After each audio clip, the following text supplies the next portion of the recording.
gentlemen, inside the Borg and free from the hive mind, this is Rex Bear hosting Leak Project. The Leak Project was created to offer awareness and information not found in the mainstream news. With over 90% of the world's media controlled by only 6 enormous conglomerates, many people today are looking for more accurate information. The Leak Project offers a refreshing approach to the brain-drained media. Check back daily for new content as we thrive to bring you the cutting edge in news, current events, on-scene video footage, interviews, and most importantly, the truth. Ladies and gentlemen, we have returning guest Dr. Courtney Brown on the show with us tonight. He is the director of the Farsight Institute, one of the leading remote viewing guilds on the planet, with some of the best remote viewers in the world. We have had the opportunity to speak several times in the past on things and such anomalies like structures on Iapetus, Mars anomalies, the Great Pyramids, Atlantis and how it was destroyed. But tonight's going to be a real special treat. They had a project that they recently did at the Farsight Institute, and they remote viewed Hitler's mind and his consciousness. So we're going to get into that, what it was like. And first off, Courtney, thank you very much for joining us. How the heck are you? Hey, Rex, it's great to be here, and I'm doing great. And I really appreciate the invite back on your show. Absolutely. Every time you guys come out with something new at the Farsight, we certainly enjoy having you on and talking about the findings that you guys discovered. I mean, it's always something new. It's a certain treat every single time. It's a gem. So, why did you guys decide to remote view Hitler's mind, and what was that like? Was that just a whole new experience at first?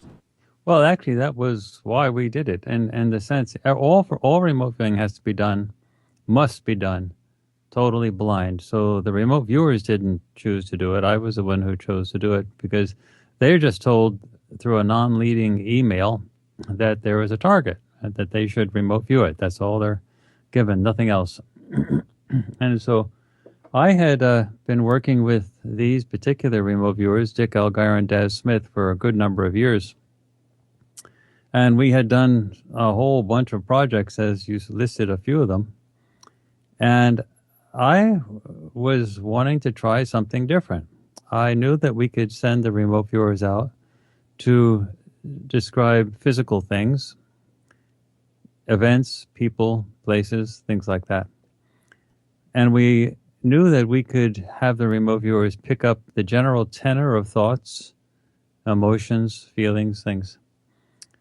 But I wanted to try something different, which was to link the emotions and the feelings and the thoughts together with descriptions of physical things. So it was an experiment. We had never actually done something like this before, where we have the remote viewers remote view a person at a specific time, and then to go into that person's mind and come out on the other side at a place where it would explain why that person is thinking those thoughts. So I said, well, what would be a good set of thoughts that are really unique? And I said, well, there was a great speech, and I don't mean great in the good sense. I mean great in the infamous sense, in the bad infamous sense, but a great speech for a target.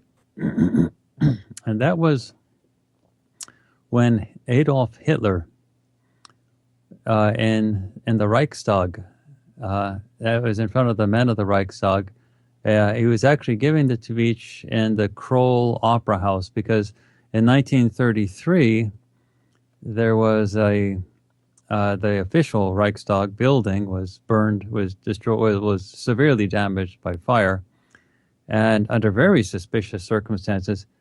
A lot of people think the Nazis did it themselves, and so they were meeting in the Kroll Opera House from then on. But in the Kroll Opera House, they were still meeting with the Reichstag, the men of the Reichstag, and Hitler said in that speech on January 30th, 1939. Well, the English translation of exactly what he said is, if international finance Jewry in and outside Europe should succeed in once again plunging the nations into world war, then the result will not be the victory of Jewry, but rather the annihilation of the Jewish race in Europe. So that was a very clear marker in his timeline as a Fuhrer, where he was announcing and something that he was going to do or try to do in a very short period of time. That was, of course, the Holocaust. And so I said, rather than remote view something like the Holocaust, as awful as that was, I said, let's actually go into the mind of Hitler and find out why he wanted to do that in the first place. Meaning, why was he so filled with all that hatred and passion and anger that he could identify groups of people and want to kill them? And so it wasn't just in that particular speech. At that point, he was talking about Jews, but of course the Holocaust also, was a fatal place, a fatal time period for many gypsies and a lot of Slavs. Right. So it wasn't just Jews. The numbers are still ambiguous. The general ballpark is around 11 million people, but some have estimated possibly as many as 20. And you're talking 6 million Jews, and age was no safeguard because 1 million of those were children. And so that was a huge, important marker in the 20th century.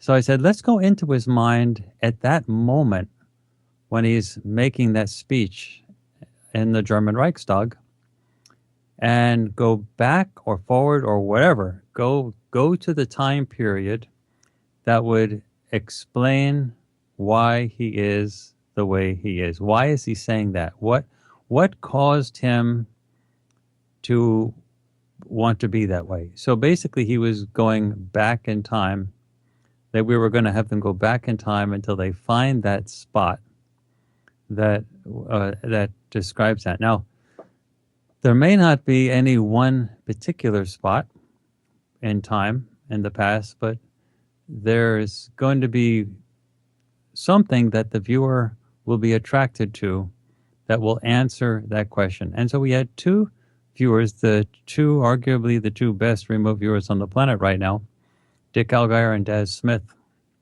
who have worked on a whole great many projects at Farsight Institute. They have a huge public track record, and their work has been published in peer-reviewed outlets. They're really the best of the best. And I said, okay, well, let's send them into the mind of Hitler and let them come out and see what they're attracted to in terms of describing.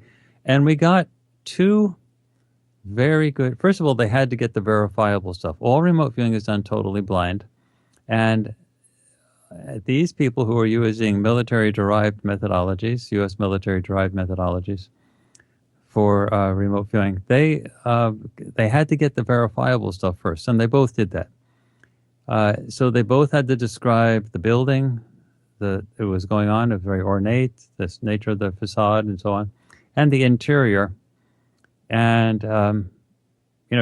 Daz had a very nice description of the front of the building, and Dick had an extraordinary, really great description of the inside of the building. So they had to get that.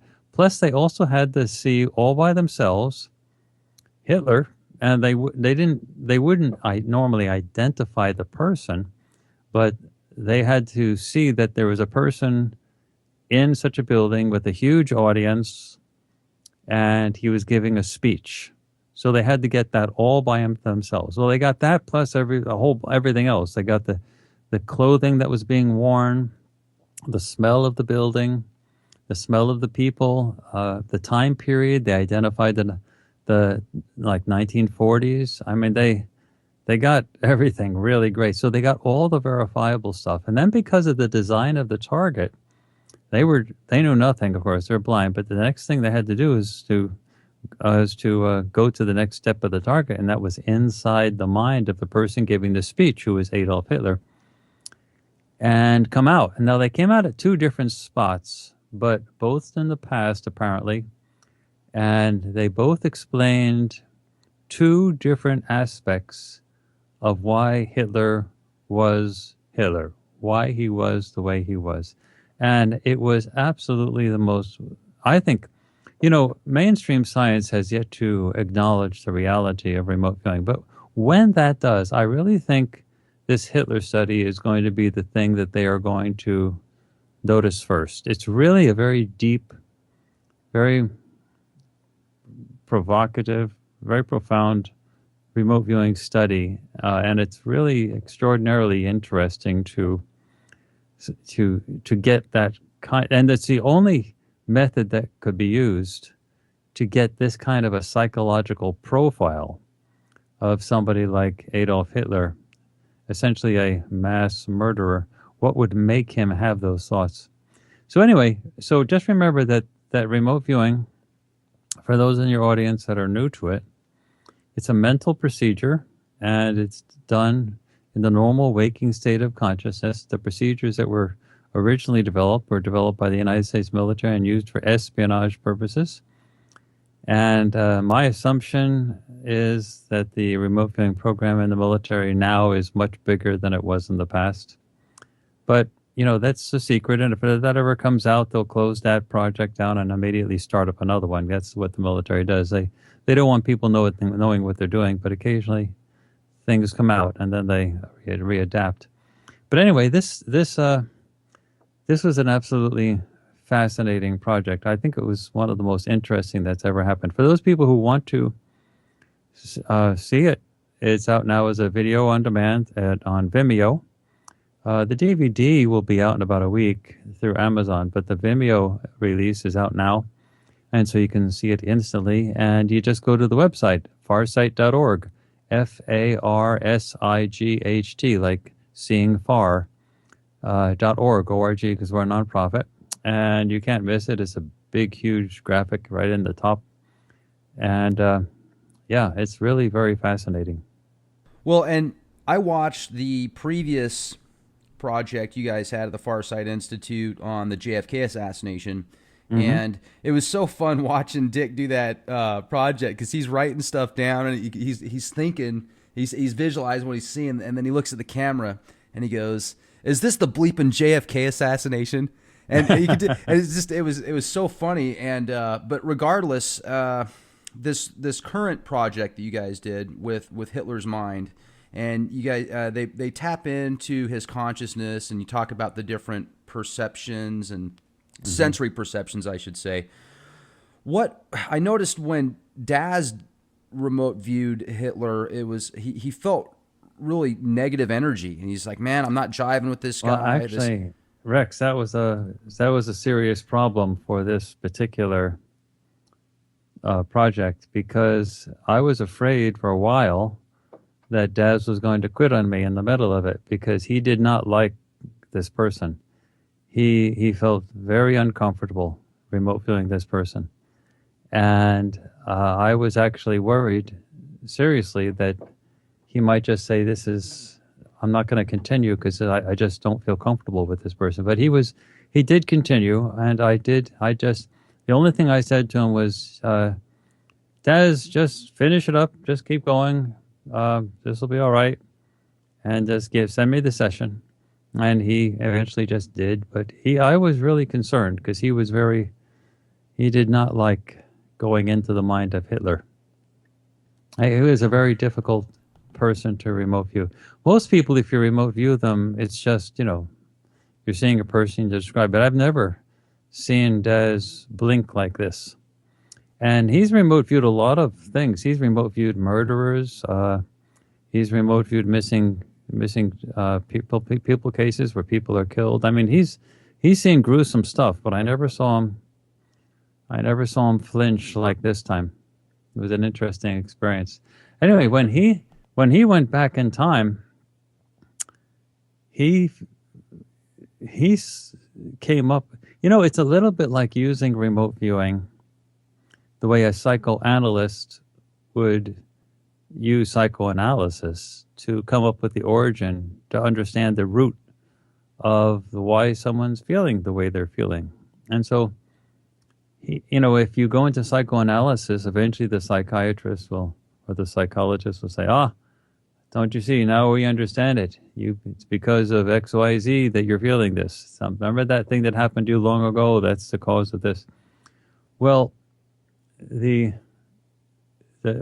this particular thing, Daz went into the past and found, still quite uncomfortable with the person, that the person was physically abused and possibly sexually abused. But if not sexually abused, the physical abuse had a sexual repercussion. So it was a very serious level of physical abuse. Now, we do know it's actually part of the historical record now that Hitler was beaten by his sadistic father almost daily, sometimes with lashes as many as 32 lashes in an instance. So his father was truly sadistic, and his mother was not able to protect him from his sadistic father.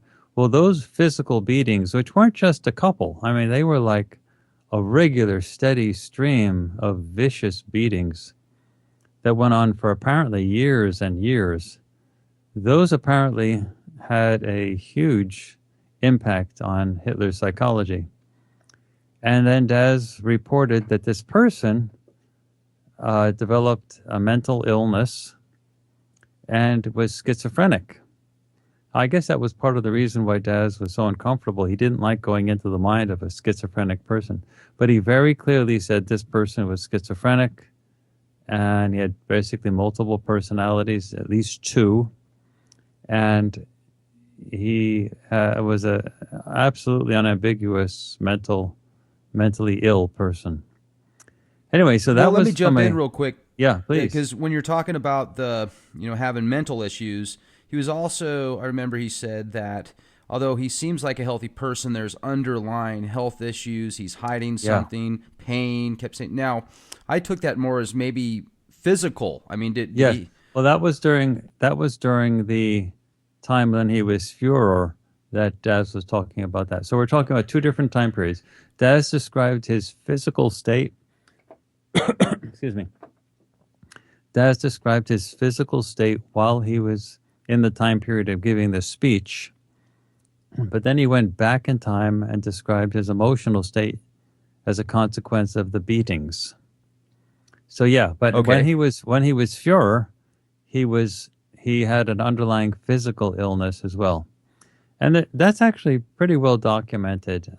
There's actually a good indication that he may have had syphilis, but he apparently had a number of other health issues and was always in some type of chronic discomfort or pain.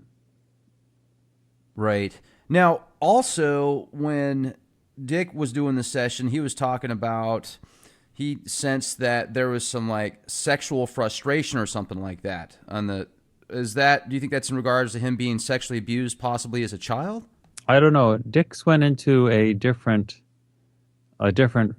area to help explain why Hitler was thinking those thoughts.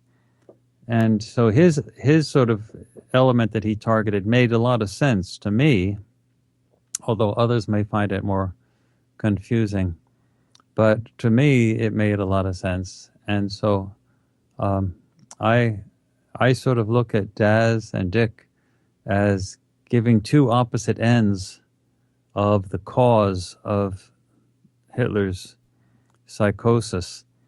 And any one without the other would have been incomplete. So it was useful to me to see both of them. So Daz, from his perspective, he looked at this from the perspective of a younger child experiencing physical abuse that led to a mental illness. So that was it. But if that was all there was, that would have been a very incomplete picture, because there's lots of people who have experienced physical abuse and developed mental illness, but they don't go killing millions of people. Right. And also the Hitler personality was an extremely powerful personality. You don't go killing 10, 11, 12 million people without and causing that much chaos without being a very powerful personality. So that guy wasn't just out of the blue. He didn't just get born, get beaten, and then do that. I mean, there was a personality past that preceded all of Hitler's physical life. People repeat themselves. And so, Dick sort of, to me at least, answered the other half of the question, which is, okay, so Hitler, when he was young, he experienced stuff that tipped him over the edge and so on. But who was he in the first place that he could have gotten, that could have happened to him and that could have been the way it was? And so Dick Algar, now this is me interpreting it.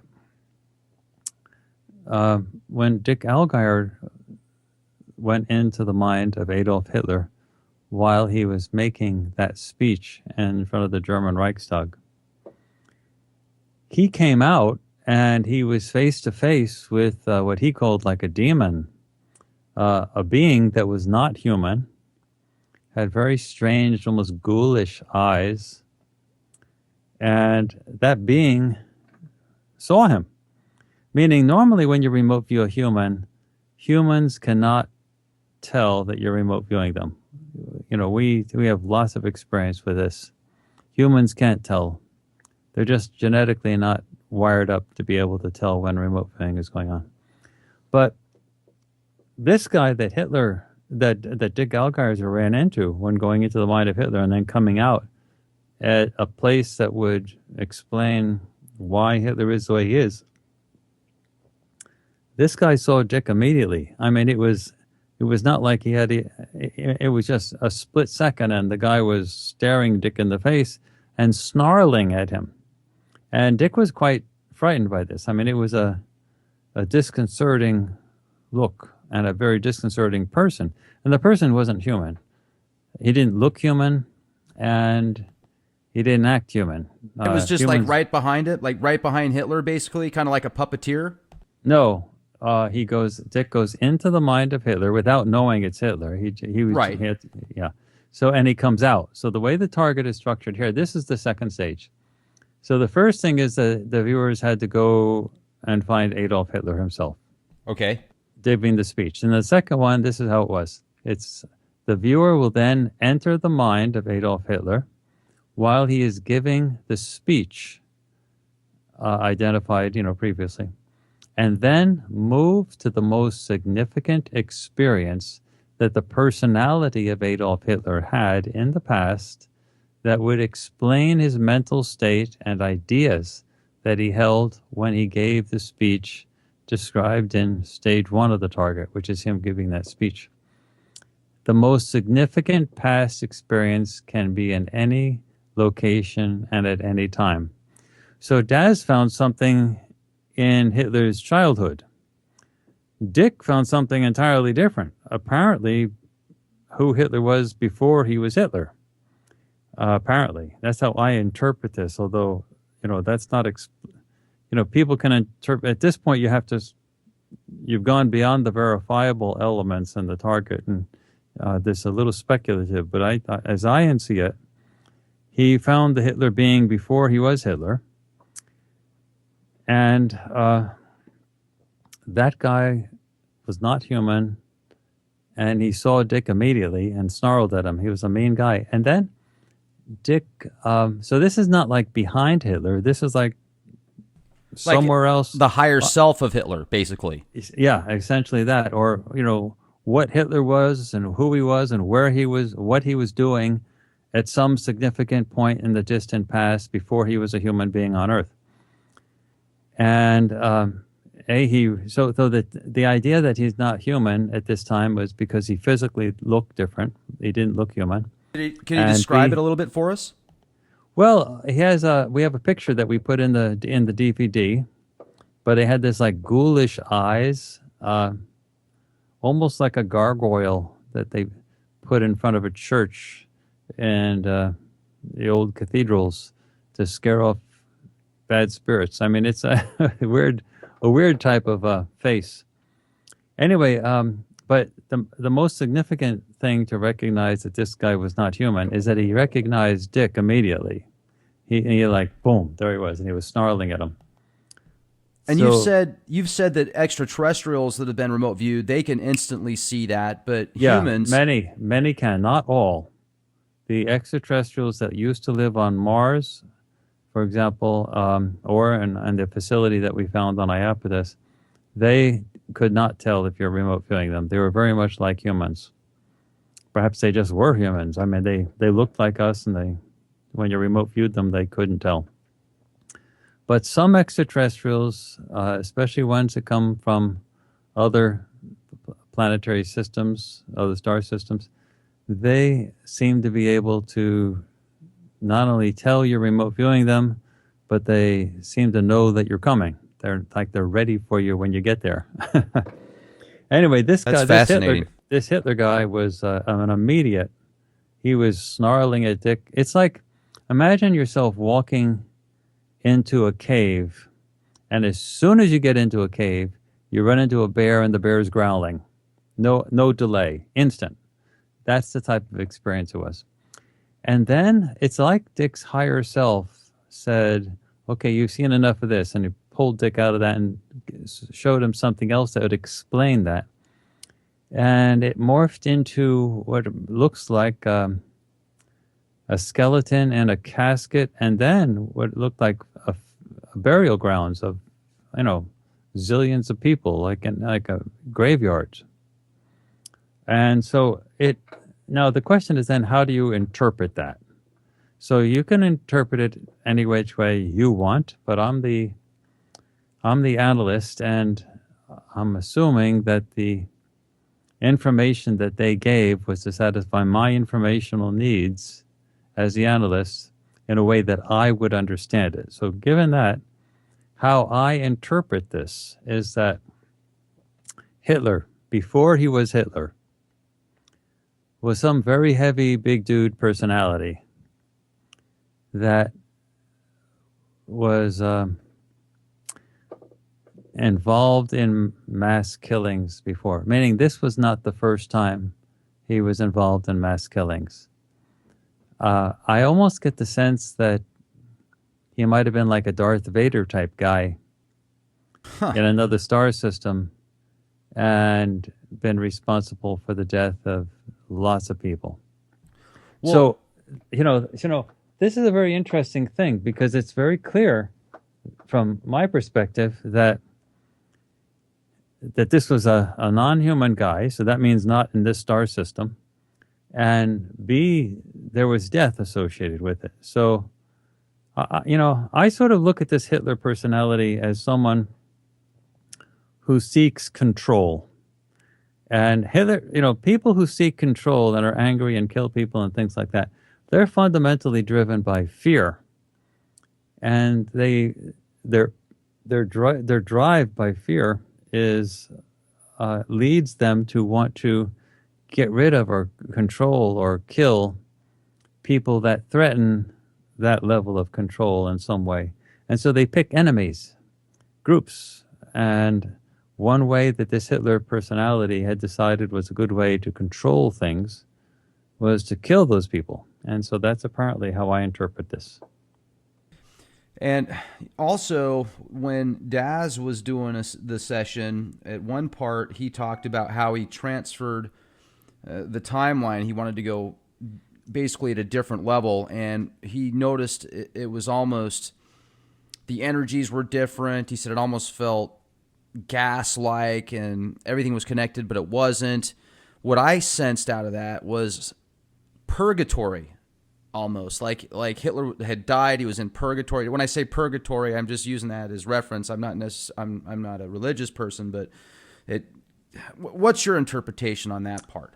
Well, I always look at this from the perspective of the remote viewers are finding information that is necessary to help me as the analyst understand what's needed to be understood, the reason for why the target is written the way it is, meaning that it poses a problem and the information they give is supposed to answer that problem to me. And they kept And saying so, no emotions. I'm sorry, I just wanted to jump that out there. Yeah, they say no emotions. He's not yeah, as intense. He's just yeah, calm. yeah.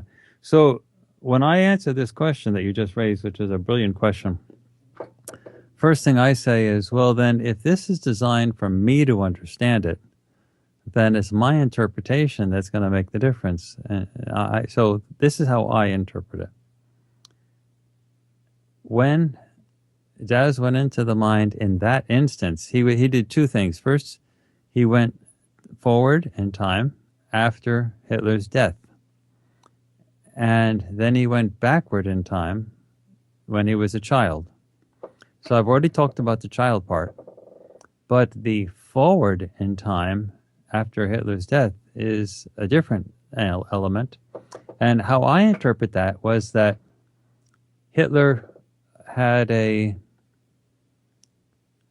experience after death that shows the contrast between sort of the spiritual Hitler, the Hitler that no longer is in a physical body, and the physical, and how that change from the non-physical to the physical when you become a human being helped to amplify or accentuate those issues. So what he said is that Hitler, when dead, had an experience that is more dispersed, diffuse, spread out, not so focused, but it can be pulled together for times to sort of focus it. But when you become a human being, there's a stark difference. There's a huge amount of focusing that occurs when you become a physical human being.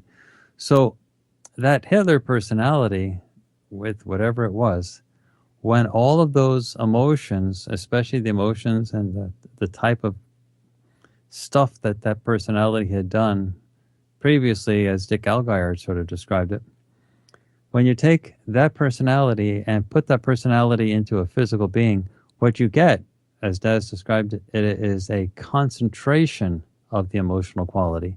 Like it becomes, instead of diffuse and dispersed, it becomes focused and much more volatile. So to understand the Hitler personality, it's interesting. A, there was physical abuse as a child. B, he seems to have had a past where he was involved. He was a very powerful being and seemed to have been involved in mass deaths. And then in his afterlife, after Hitler died, there was the idea that if you take the dispersed Hitler spirit and condense it and have it animate a physical body, what you get is a super concentration of focus. And that can help produce that volatility. So those three elements all put together, his physical abuse as a child, his past experience as someone somewhere else involved in large numbers of deaths, and then the idea of taking that personality and focusing it within a human being, that can lead to extraordinary levels of volatility and danger. And I think that's what these data are calling out to be interpreted. So, and if you could walk our listeners through the speech that he was given and kind of what the other audience members and cabinet members around him were feeling and experiencing. Well, actually, it wasn't cabinet members. It was the whole Reichstag. So consider it like a presidential speech to Congress in the United States. Okay. So he had the whole Reichstag. I mean, it was like lots and lots of people in this huge building, the Kroll Opera House, standing room only. I mean, everybody had a seat. And everybody was in formal dress or uniforms or something like that. And Dick Allgaier said it had the smell of an old fedora hat. And like in the 1940s and 50s, the people that wore hats, the hat had a smell to it. And that's what that time period had a lot of wool. They didn't have air conditioning. So really what you got is a little bit of mustiness in the fabric. So, I mean, and that's the type of thing he got. So this particular target took place on January 30th, so it would have been cold at that time, but nonetheless, you still get that sort of musty smell. And there you had a huge crowd of Reichstag members cheering him on, as Dick Galgar was saying, what he's selling, they're buying. And it was not like a calm crowd. I mean, it was a raucous, cheering crowd. Now, that speech is actually in the documentary. So if you go and see the documentary, you actually see Hitler giving that exact phrase, those sentences. You actually see him doing that in the Reichstag. So we included that in the documentary. Secondly, we have another clip of Hitler giving a different speech, and that speech it was done at a little bit further into the future, and around the time of declaring war on the United States. Now that speech was recorded also, but a little closer. So we wanted to show that speech as well, so you can get an idea of Hitler's mannerisms, his sort of gyrations as he talked, his hand motions, because that was a close-up of him. So we have both of those speeches in the actual documentary for you to see. And also, wasn't there a part where, I can't remember if it was Daz or Dick, but they sensed that people around him that were some of his close-knit people, but they were actually plotting against him? Yeah, he had different types of people in the audience. Some of the people right around him were plotting against him and thinking, I mean, it was like, those people were generally the best fools, because Hitler eventually killed them. I mean, the whole idea was people made compromises and said, well, basically, let Hitler do X, Y, Z, but we'll get rid of him when the time is right. And more often than not, Hitler saw it coming and got rid of those people first. So, that type of thing was reported, that there were people plotting against him, but he also had enormous numbers of people in the Reichstag that were cheering him on, and really adoring what he was selling. They were buying. That was the type of thing. So I'm just going back to this entity, or this possibility of Hitler, its higher self or its essence being this goblin-like creature that's just so powerful. Have you ever seen anything like it before? I mean, the description, besides what you would see in a statue. We've run into things before, like extraterrestrials, which did see the remote viewers and start up some type of an interaction, often, sometimes like a conversation. But we've never seen anything with this much instant vitriolic, passionate anger, hatred that was sort of spooky. Now, when Daz went into Hitler's mind, or actually when Daz was just remote viewing Hitler at all, he got freaked out just by Hitler himself. So he didn't like that personality at all. Yeah. Daz picked up the mental illness. He picked up the split personality, the schizophrenia, the whole thing. Dick, on the other hand, zapped into Hitler's existence apparently before he was Hitler, and saw a raw manifestation of the big dude Hitler before he was Hitler. And that unnerved Dick quite a bit. He didn't stay with that person. Like, for example, in other situations where he's run into an extraterrestrial, Dick typically stays with that person and ends up conveying information that the person wants to say, and so on.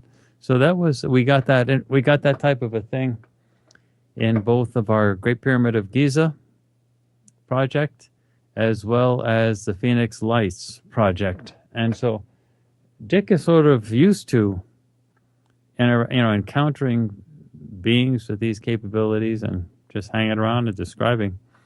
But this one was different. He saw him, it was real quick. The guy snarled immediately, and Dick's higher self pulled him off. Took him to another spot that would help explain who this person is, why he is the way he is. You know, and I also wonder if you could go forward, or because obviously there's that silver cord that you can follow different timelines, etc. If you can go back to that beginning or that far, maybe I wonder if you'd be able to find out where he is now, like if he's in this physical realm here on Earth or somewhere else, or... You know, that's a great question. So if you look at the three places, we got Hitler when he was a boy, being physically abused. We got Hitler as he was a bad dude somewhere else, probably another star system, as a different, as a non-human type of entity. And then we got from the other element of Daz's session, him sort of more close to his after-death experience. So you sort of see that's the dispersed, the diffuse Hitler. And so now you're asking, can you go forward in time again and find out where he is? Now, you can do that, but we did not do that. But you can do that, and if he is here and now, we could have actually described who that person is. But I'm assuming it wasn't, there's only so much you can do. This particular target had 2 stages in it, and as it was, I was risking losing at least Daz for the project completely. He almost walked off. It was, touch and go there for a while, and at least that's how I was feeling it. So the idea of going after that Hitler personality now, where is Hitler now? Is he here now? Is he living some kind of life now that we would understand? That was just not really in the cards. As much as it would have definitely been interesting, I really couldn't have pushed it any further than I pushed it. Sure. Now, you've got a whole bunch of future masters, I think you call them, at the Farsight Institute, people that are studying to be really good at remote viewing. There's a project that's coming up here soon that's going to have somebody that's kind of breaking into the scene, correct? Well, yeah, actually, that's Princess Genet, and we've actually had her training videos up for a long while, and she has completed her training, and she's also completed her first project. So that will be coming out in February, and that project has to deal with Martin Luther King. So, but her current videos, her training videos are up now for people to see, and so you get an idea of what to expect, because she's scary good. She's really good. She's had probably more one-on-one training than anybody else has ever had. So we worked with her for 6 months, 10 hours a week, for the entire 6 months, one-on-one. And so that was a lot of personalized training. Anyway, she's scary good. You can find her current set of sessions that we put up in our Young Masters section. So if you go to our website, www.farsight, farsight.org, because we're a nonprofit, then just look in the navigation bar under the instruction area and you'll see Young Masters. Click on that. You'll see like 8 sessions. Her most recent one is the 1906 San Francisco earthquake, and that was a really powerful session. She's scary good. I mean, she's really, really good. And so you'll be seeing her project on Martin Luther King, and I can't tell you anything else in the future that she'll be doing, because all remote viewing has to be done blind, so you can't tell people what they're going to be doing. I can mention the Martin Luther King one now because the remote viewing on that is finished. Sure. So, yeah, I can mention that. But I can't mention anything that she hasn't already done. Now, we've got about 15 minutes left here. And one of the things that I had an email the other day, I get emails all the time, but one of them was in regards to, if you get Courtney on again, can you have him just give us a quick breakdown on how to do a session yourself? Yeah, well, there is a clear way to start, and the the best way to start is the freeway. I don't talk about the place where cars drive. I mean the way that doesn't cost any money. And so at Farsight, if you look in the instructional area of the navigation bar, you'll see a section called the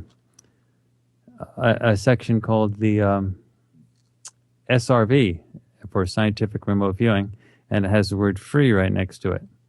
And click on that, and if you go there, you'll see a lot of internet resources. We've got 3 video lessons that are, like the full hour plus video lessons.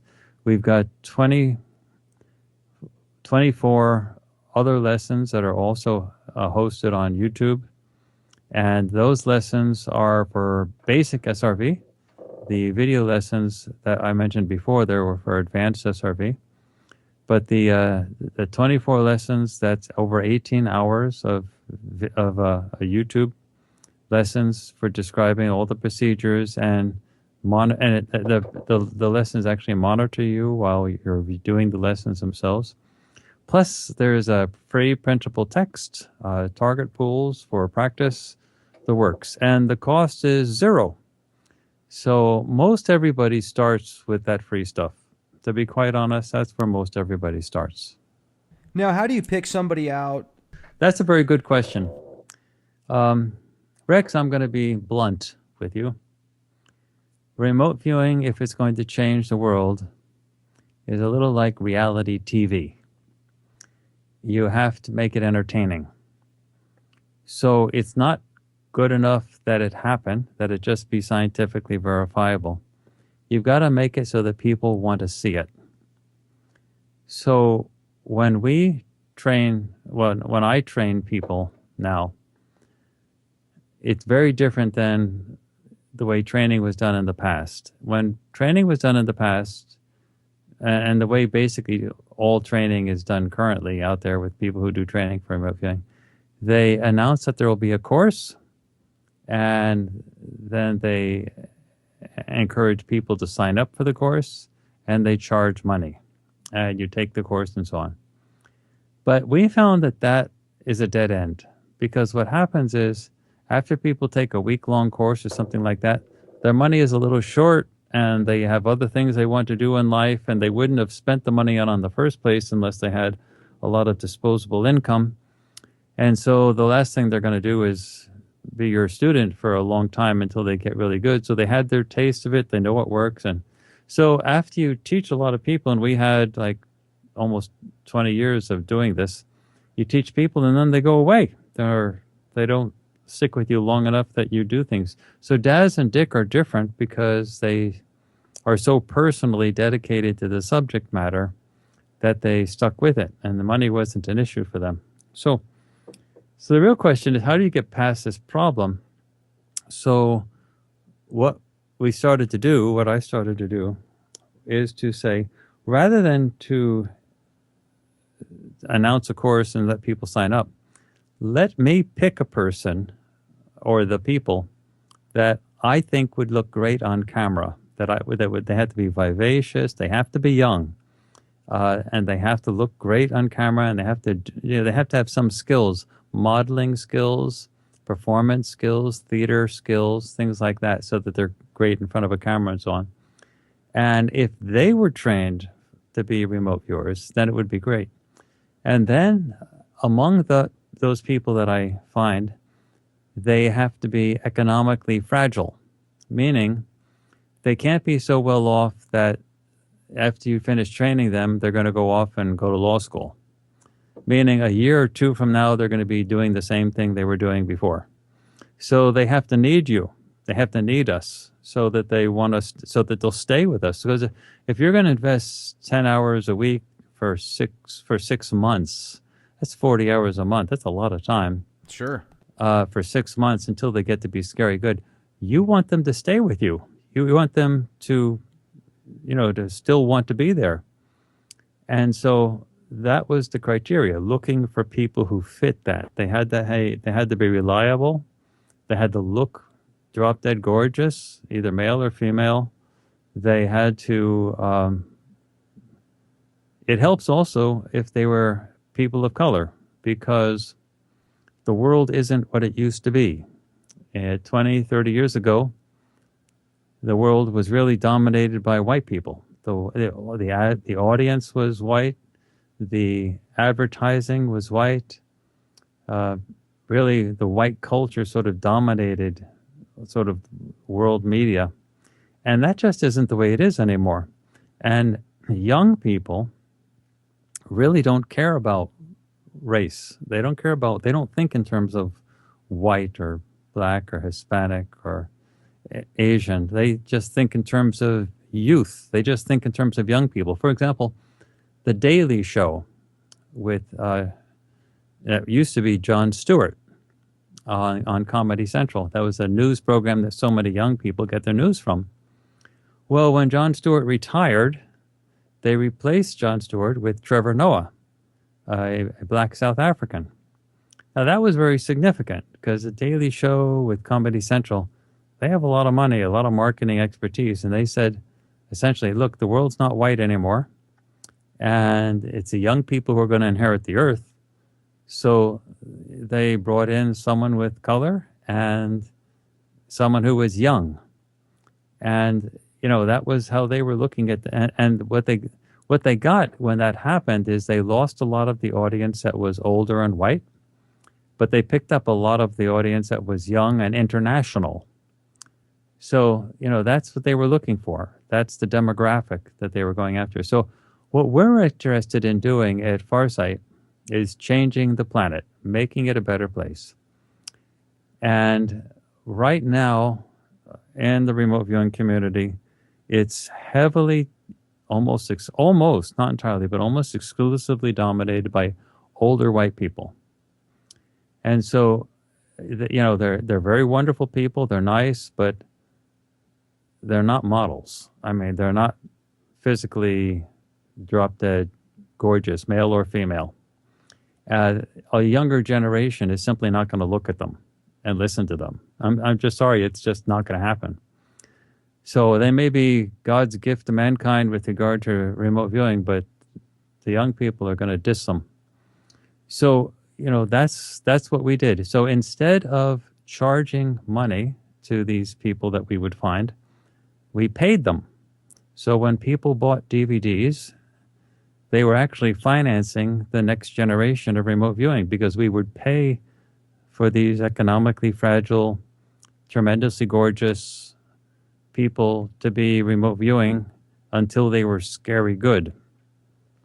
And so we reversed the process. Instead of us charging people for learning how to remote view, we reversed it. We would pay them because these young people don't have any money.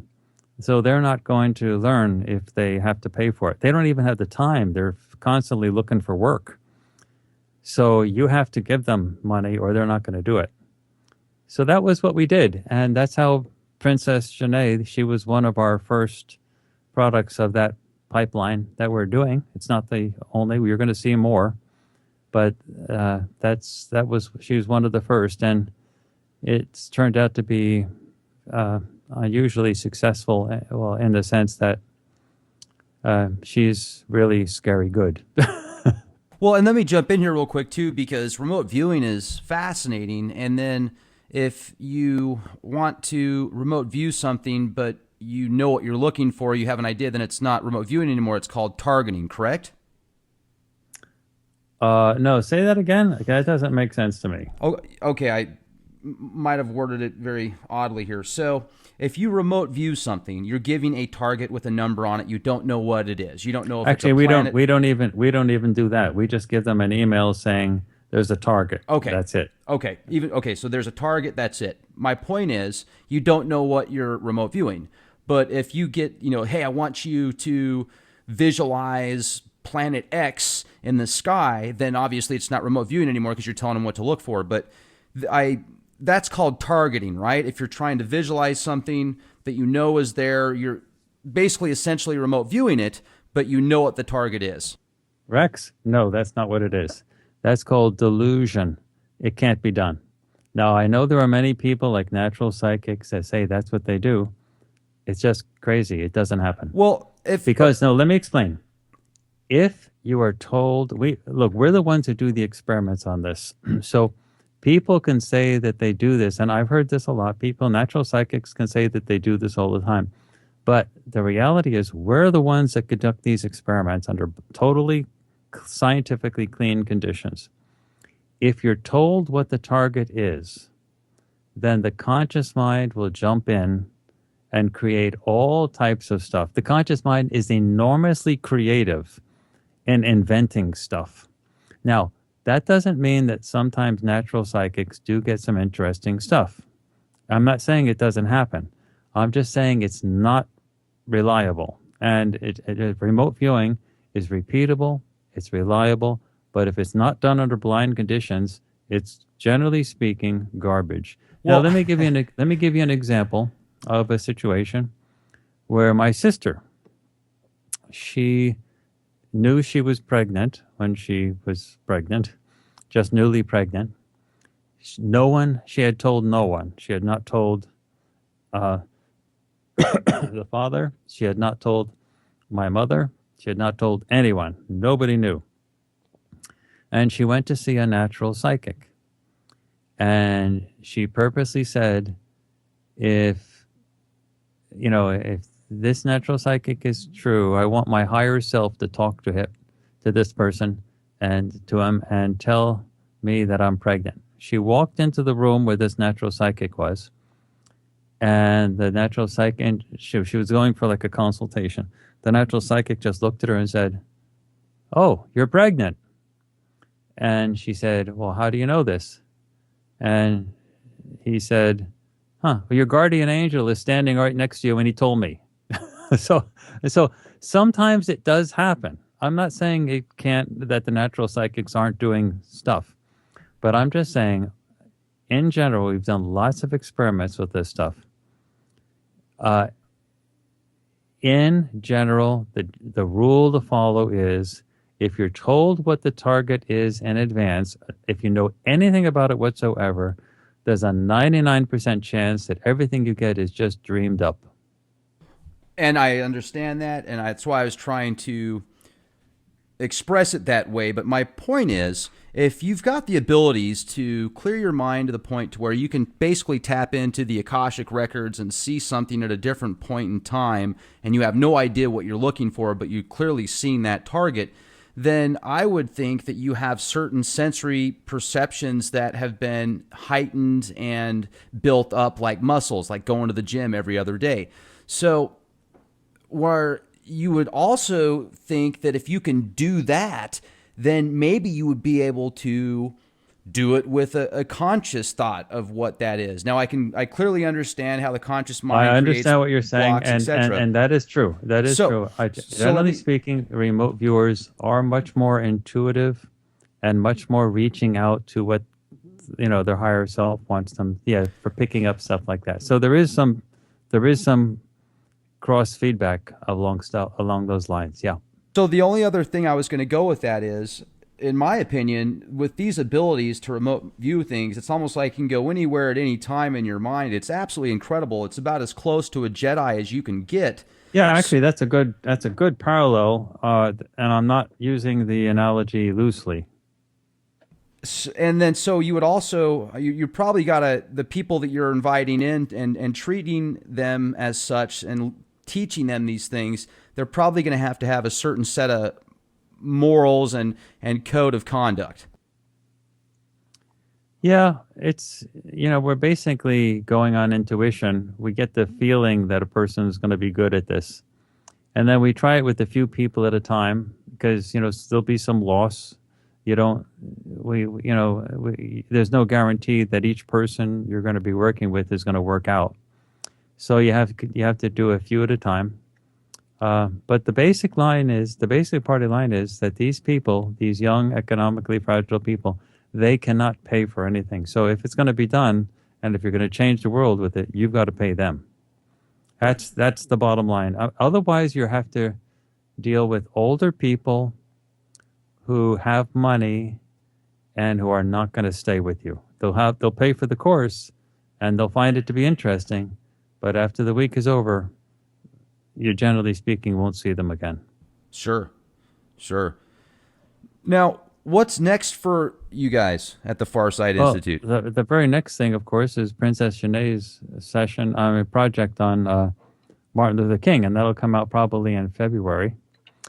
And then we've got a really interesting project that we're putting together now, and that's going to be a long-term science project of remote viewing the future. And that we want to do because that's the holy grail for getting sort of mainstream interests associated, looking into what we're doing.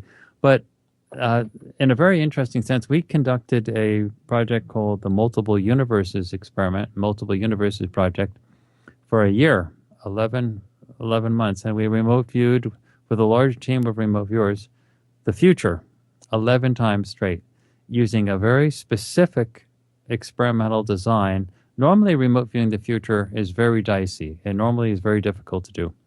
But we had a very specific experimental design that allows us to do that I developed. And the experimental design is breaking into 3 months. So on the first month, the people do the remote viewing. And then in the Multiple Universes Project, we would encrypt the sessions. They were on paper, so no one could see them. We put them up on the web and let like tens of thousands of people download them and hold them on their hard drive. And then month 2 would come, and we'd let anything happen that happens in month 2. And then month 3 would come. Let's say January, the sessions were done. February, we wait.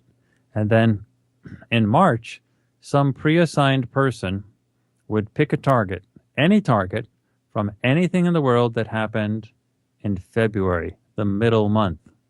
Now that would be in the future of when the remote viewing sessions were done, but in the past of when the target is chosen by the tasker.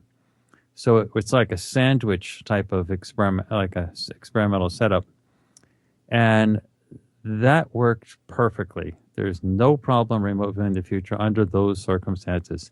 If the target is picked after the event happens, but the event, if the target is picked after the event happens, but the target itself is also after the remote viewing sessions are done. So the remote viewing sessions are done first. Now it seems really odd because the remote viewing sessions are already done. So how can they be describing something that hasn't happened yet? But that's exactly what occurs. And that's a very clean experimental design. It works really well. And the only difference is we're going to be trying it on video. So instead of doing the project with paper sessions, we're going to have it all up on video. And we're going to put the sessions up on YouTube with a private, uploading it as a private URL so that no one can see it. But then, 2 months down the line, when it becomes public, YouTube has a timestamp on it telling people when the session was actually uploaded. So people will be able to see that a session that was uploaded 2 months ago accurately described something that happened in the future. So we're gearing up to do that now. It's going to be very fascinating. So you're going to really enjoy watching that, Rex. Oh, yeah. Can't wait. Looking forward to it. Thank you. I appreciate so much being asked on. I want to thank you again for inviting me on your show. Absolutely. Anytime. And we'll talk to you again. You take care. You take care. A very special thank you to our guest tonight. For all of you that had the opportunity to be here with us, if you enjoyed the show, follow us on YouTube. youtube.com/clandestine Time Lord for the most recent interviews, videos, and podcasts. Or you can check us out on the World Wide Web, www.leakproject.com. Would you like to be a guest on our show? Do you have information that the world needs to see and hear? Send us an email, guestbookings@leakproject.com. Thank you, everybody. This is Rex Bear with Leak Project. Stay safe and be the change you want to see. Good night.